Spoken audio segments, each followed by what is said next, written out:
உணவே மருந்து, மருந்தே உணவு என்ற பழமொழிக்கு ஏற்ப நாம் அன்றாடம் பயன்படுத்தும் உணவு வகைகளில் இடம்பெறும் பொருட்களின் உள்ள மகத்துவத்தை பற்றியும் அதில் அடங்கியிருக்கும் மூலிகைகள் குறித்து விவரிக்க வருகிறது இப்பகுதி. நலம் தரும் மூலிகை.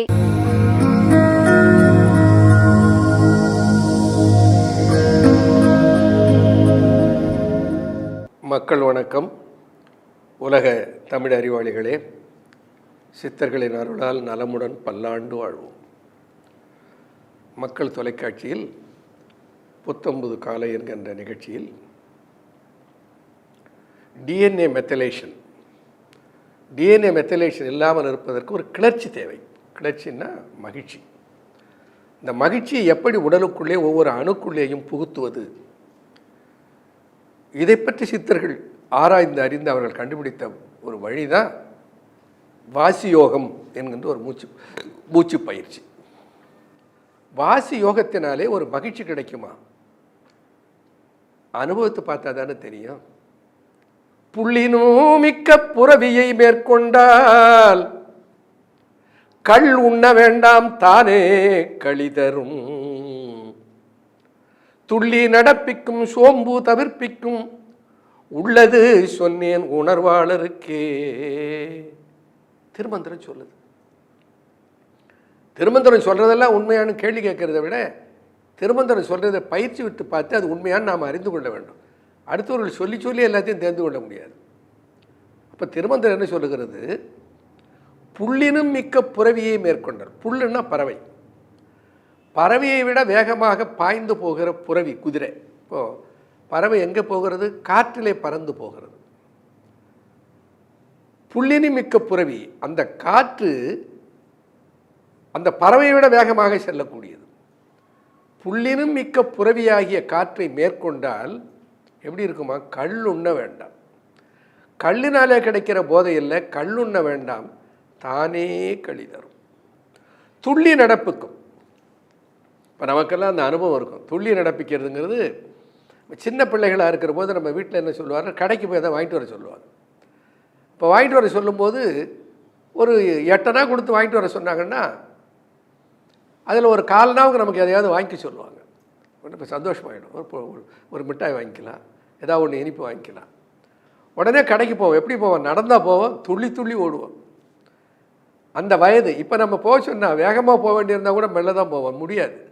அப்போ துள்ளி நடப்பிக்கும். துள்ளி நடப்பது என்பது இளமையினுடைய அடையாளம். மகிழ்ச்சியாக இருந்தால், ஆனந்தமாக இருந்தால், எப்பொழுதும் கவலை இல்லாமல், சோகம் இல்லாமல், சோர்வு இல்லாமல் இருந்தால் டிஎன்ஏ மெத்தலேஷன் குறைஞ்சி போயிடும். அப்போது கேலண்டர் வயதாகும், பயாலாஜிக்கல் வயதாகாது. இந்த பயாலாஜிக்கல் வயது ஆகாமல் நம்மை பாதுகாத்து கொள்வதற்கு தான் மூச்சு பயிற்சியை செய்ய சொன்னார். இந்த மூச்சு பயிற்சியை எப்படியெல்லாம் செய்வது, என்னென்ன செய்வது என்பதை பற்றியெல்லாம் நாம் பார்க்க இருக்கிறோம். நோயின்றி 120 வயது சித்தர்கள் ரகசியம். இது என்ன 120? அது எந்த எண்ணு எங்கேருந்து வந்தது? 120 என்ற எண்ணுக்கு இங்கே எப்படி இடம் கிடைச்சது என்று ஒரு கேள்வி எழக்கூடும். அது யாரா? நோயின்றி மருத்துவமனையில் பல்வேறு உபகரணங்களை எல்லாம் பொருத்தி கொண்டு செயற்கை சுவாசத்தில் சில நாட்கள், சில மாதங்கள், அல்லது கோமாவில் சில ஆண்டுகள், அது ஆயுள் அல்ல. நோயின்றி நல்ல ஆரோக்கியத்தோட 120 வயது. என்ன 120 வயது? சித்தர்களுடைய ரகசியம் என்று அந்த தலைப்பின் கீழே இந்த நிகழ்ச்சிகளை எல்லாம் நாம் பார்க்க இருக்கிறோம். அது என்ன 120? அந்த 120 என்ற எண்ணுடைய சிறப்பு என்ன? அது எங்கேருந்து வந்தது 120? அதற்கு ஏதாவது சான்று இருக்கிறதா, மூலம் இருக்கிறதா என்று பார்த்தால், சோதிட கணிதத்தில் ஒரு மனிதனுடைய ஆயுளை 120 ஆண்டு என்று கணித்திருக்கிறார்கள்.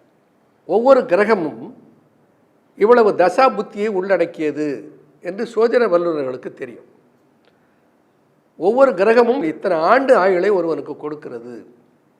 அப்படி எப்படி கணக்கிட்டிருக்கள் என்று பார்த்தால், சூரியனால் ஒருவனுக்கு வழங்கப்படுகிற வயது 6 வயது, சந்திரனால் கிடைக்கிற வயது 10 ஆண்டுகள், செவ்வாயினால் வழங்கப்பட்டிருக்கிற ஆண்டுகள் வயது 7 வயது, புதனால் வழங்கப்பட்டிருக்கிற வயது 17 ஆண்டுகள், குருவால் வழங்கப்பட்டிருக்கிற ஆண்டுகள் 16 ஆண்டுகள், சுக்கிரனுக்கு 20 ஆண்டுகள், சனிக்கு 19 ஆண்டுகள், ராகுக்கு 18 ஆண்டுகள், கேதுக்கு 7 ஆண்டுகள். கூட்டி பாருங்க, மொத்தம் 120 ஆண்டுகள் வரும். ஆக இந்த கிரகங்களுடைய வழங்கப்படுகிற ஆயுள் நமக்கு எவ்வளவுனா 120 வயது என்று சித்தர்கள் அந்த காலத்திலே கணித்திருக்கிறார்கள். அப்போ 120 ஆண்டுகள் வாழ்வதற்கு எப்படி வாழணும்? நோயின்றி வாழ்வதற்கு ஏன் நாமெல்லாம் முயற்சி பண்ணக்கூடாது? நாம் எல்லோரும் சேர்ந்து ஏன் முயற்சி செய்யக்கூடாதுன்னு சொல்கிறேன். உடனே நீங்கள் வாழுங்கன்றதில்ல, எல்லோரும் சித்தர்கள் சொன்னதை நான் பகிர்ந்து கொள்ள போகிறேன். எனக்கு தெரியலையா, தெரிஞ்சிருந்தா நான் கடைபிடித்திருப்பேன், நாளைக்கு வருந்தக்கூடாது இல்லை. அதனால் சித்தர்கள் சொல்லி இருக்கிற கருத்துக்களை உங்களோடு நான் பகிர்ந்து கொள்ள இருக்கிறேன். இது என்னுடைய கருத்து அல்ல, இது சித்தர்களுடைய கருத்து. அப்படி நீண்ட ஆயுளோடு 120 கூட வேணாம், நீண்ட ஆயுள்னு வச்சுக்கோங்க, நீண்ட ஆயுளோடு ஆரோக்கியத்தோடு வாழ்வதற்கு என்ன செய்ய வேண்டும் என்று சித்தர்கள் என்ன சொல்லி இருக்கிறார்கள் என்பதை பார்ப்போம். நன்றி, வணக்கம்.